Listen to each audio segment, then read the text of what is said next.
Hi! Pang 5 na araw ko na sa clavicle fracture ko. So, itong nakakagalaw-galaw na ako ng kahit konti kasi may nagte-therapy sa akin. Parang kada araw, kada lumilipas yung araw pag natatapos yung therapy, na gumagaan onti yung pakiramdam ko. Tapos yung mga sugat ko yung mga gasgas ko, galos ko, magaling na siya. Hindi siya totally magaling pero tuyo na siya. Kaya medyo nakakatayo pa ako ng konti. Tapos yung bugbog ng paa ko, ganun pa rin, hindi pa rin ako matagal makatayo. Tapos itong kamay ko, ayan, hindi ko pa rin siya magalaw ng naayos, hindi ko siya maiangat. Ito pala yung umangat to, yung collarbone ko. Ayan. Ayan. So, siguro soon,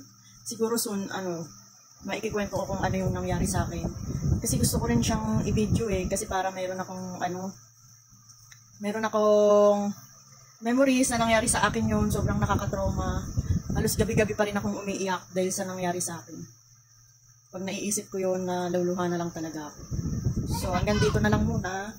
Ayan, pang 5 araw. So, Thursday, September 19, babalik kami dun sa Ayan, kagaya ng ganun na. Madaganan na naman niya, oh. Say sorry to mama. Ayan, ang sakit. Kumirot na naman tuloy. Sige, dito muna tayo. Bye-bye. Bye-bye. Bye-bye, guys.